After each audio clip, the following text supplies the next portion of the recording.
Welcome students. Today we are going to study class 8 English Literature chapter 1 Hymn. इसका मतलब होता है भजन, श्लोक या स्तुति या प्रार्थना।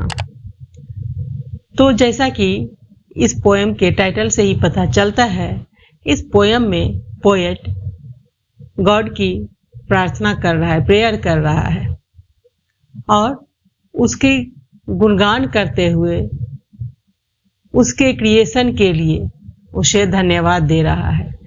इस सुंदर हाइम के राइटर हैं या पोएट हैं सारा फ्लावर एडम्स। इनका जन्म 1805 ईस्वी में और इनकी मृत्यु 1848 ईस्वी में हुई। ये एक इंग्लिश पोएट हैं और ये हाइम राइटिंग के लिए काफी लोकप्रिय हैं, पूरे वर्ल्ड में जाने जाते हैं। यहाँ प्रस्तुत हाइम इनके famous book nearer to God से लिया गया है, जिसमें पोएट सारा फ्लावर एडम्स ने गॉड की, ईश्वर की गुणगान की है, उनकी स्तुति की है, उनका शुक्रिया किया है। तो चलिए इस सुंदर हाइम को पढ़ें और गॉड को उसकी सारी क्रिएशन के लिए, उन्होंने हमें जो भी दिया है उसके लिए थैंक्स बोलें। तो शुरू करते हैं यह हाइम। पोएट कहते हैं, He sendeth sun, he sendeth shower, alike they are needful for the flower, and joys and tears alike are sent to give the soul fit nourishment. As comes to me, or cloud or sun, Father, they will not mine be done. Can loving children ever reprove with murmurs whom they trust and love? Creator, I would ever be a trusting loving child to thee, as comes to me or cloud or sun. Father, they will not mine be done. Oh, never will I at life repine, enough that thou hast made it mine. When falls the shadow cold of death, I yet will sing with parting breath. As comes to me, or said our son, Father, they will not mine be done. First stanza में poet कहते हैं, He sendeth sun, ही यहाँ God के लिए आया है और sendeth मतलब होता है भेजना। सन का मतलब यहाँ होता है धूप से और सावर का अर्थ यहाँ है बारिश की फुहारें यानी पानी से। नीडफुल मतलब आप जानते ही हैं, जरूरी या जरूरत। जॉयस मीन्स खुशियां और टीयर्स मीन्स आंसू। नरिशमेंट मीन्स पोषण। सोल मीन्स आत्मा। कभी कहते हैं, he sendeth sun, he sendeth shower, alike they are needful for the flower, and joys and tears alike are sent to give the soul fit nourishment. कभी कहते हैं कि वह यानी गॉड हमें भेजता है क्या? सन और सावर यानी धूप और पानी की फुहारें। और ये दोनों चीजें किसके लिए आवश्यक है? फ्लावर के लिए, क्योंकि आप जानते हैं कि पेड़ पौधे सन की रोशनी यानी सूरज की रोशनी और पानी की उपस्थिति में ही क्या करते हैं? ग्रो करते हैं, उनमें फूल लगते हैं, फल लगते हैं। तो इसलिए कभी कहते हैं कि गॉड हमें धूप और बारिश भेजता है, और ये दोनों चीजें किसके लिए आवश्यक है? तो फ्लावर के लिए, फूल के लिए। ठीक इसी प्रकार गॉड हमें खुशियां और आंसू भेजता है, जो कि हमारे आत्मा की पोषण के लिए काफी आवश्यक है, और इससे हमारा हार्ट, हमारी आत्मा जो है वो मजबूत होती है, स्ट्रांग होती है।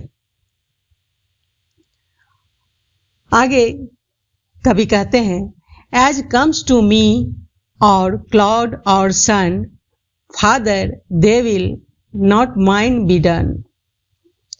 Cloud means आप जानते ही हैं क्या होता है, बादल, और sun means यहाँ भी धूप ही होता है। फादर का मतलब यहाँ गॉड से है। कभी कहते हैं कि ये धूप और छांव जो भी हमें गॉड भेजता है वो सब कुछ आपकी इच्छा से, यानी ईश्वर की इच्छा से होता है, ना कि मेरी इच्छा से। हे ईश्वर, आप जो भी मुझे देते हैं, ये धूप या बादल जो भी मेरे पास आए हैं, वो सब आपकी इच्छा से ही हुए हैं, हमारी इच्छा से नहीं। आगे पोएट कहते हैं, can loving children ever reprove with murmurs whom they trust and love. Reprove मतलब होता है यहाँ निंदा करना, शिकायत करना, और मर्मर्स मीन्स होता है फुसफुसाना या बड़बड़ाना। ट्रस्ट मीन्स विश्वास। तो कवि कहते हैं कि हे गॉड, हे ईश्वर, क्या प्यार करने वाला आपके बच्चे, प्यार करने वाले आपके बच्चे कभी भी आपकी निंदा कर सकते हैं या कभी बड़बड़ाहट में आपकी बुराई कर सकते हैं? जिन पर वे भरोसा करते हैं और प्यार करते हैं, अर्थात आप पर आपके बच्चे भरोसा करते हैं, आपसे बहुत प्यार करते हैं, इसलिए कभी भी आपकी निंदा या बुराई नहीं कर सकते हैं। आगे पोएट कहते हैं, creator, I would ever be a trusting loving child to thee as comes to me or cloud or sun, father they will not mind be done. Poet कहते हैं कि हे विधाता, क्रिएटर मतलब यहाँ विधाता, ईश्वर, गॉड या धरती की रचना करने वाले, संसार को बनाने वाले सर्जक, रचनाकार। तो पोएट कहते हैं ट्रस्टिंग मतलब विश्वसनीय, लविंग मतलब प्यार करने वाला, क्लाउड मतलब आप जानते ही हैं बादल, सन मतलब धूप, फादर मीन्स यहाँ ईश्वर, गॉड। तो पोएट कहते हैं कि हे विधाता, हे गॉड, आप इस संसार की रचना करने वाले हैं, यानी इस दुनिया को बनाने वाले ईश्वर। मैं हमेशा आपका भरोसेमंद और प्यारा बच्चा बनकर रहूंगा, क्योंकि ये धूप, ये छांव सभी आपकी इच्छा पर ही निर्भर है, न कि मेरी इच्छा पर। इस तरह से पोएट इस स्टेंजा में कह रहे हैं कि हे ईश्वर, इस धरती पे जो भी धूप छांव है वो सारे आपकी इच्छा पर निर्भर हैं, न कि मेरी इच्छा पर। धूप होता है, बादल होता है, जो भी होता है वो सब आपकी इच्छा से ही होता है, मेरी इच्छा से नहीं। अगले पंक्तियों में पोएट कहते हैं, oh never will I at life repine enough that thou hast made it mine. When falls the shadow cold of death, I yet will sing with parting breath. Repine means निंदा करना या शिकायत करना या बुराई करना। Enough means काफी, और hast means यहाँ ने, यानी गॉड से ही इसका मतलब है। और शैडो मतलब होता है छाया, कोल्ड मतलब तो आप जानते ही हैं ठंडा, और डेथ मतलब मृत्यु। तो पोएट इन पंक्तियों के माध्यम से कहते हैं कि मैं कभी भी जीवन में आपकी शिकायत नहीं करूंगा, आपसे कोई गिला शिकवा नहीं करूंगा, क्योंकि आपने मुझे जितना दिया है या मेरे लिए जो भी बनाया है वह काफी है। जब मौत की ठंडी छांव मुझ पे पड़ेगी, मैं तभी भी आखिरी सांस तक आपका ही गुण गाऊंगा, क्योंकि ये धूप, ये छांव सभी आपकी इच्छा से ही मिलती है या इस धरती पे आती है, न कि मेरी इच्छा से। इस प्रकार इस पोएम में या इस हाइम में पोएट कहना चाहते हैं कि इस धरती पे जितनी भी चीजें हैं वो किसने भेजा है? गॉड ने भेजा है। गॉड से ही ये सूरज है, ये बारिश की फुहारें हैं और ये धूप छांव हैं, जिससे कि सारी सृष्टि चलती है। इसलिए मैं कभी भी आपका कोई शिकायत नहीं करूंगा, मैं कभी भी आपके ऊपर गुस्सा नहीं करूंगा, क्योंकि आपने जो भी बनाया है, जो भी मुझे दिया है, वह मेरे लिए काफी है। इसलिए मैं आपको प्यार करने वाला, आपका भरोसेमंद बच्चा बनकर रहूंगा और कभी भी आपसे कोई शिकायत नहीं करूंगा, क्योंकि मुझे आप पर भरोसा है और मुझे आपसे प्यार है।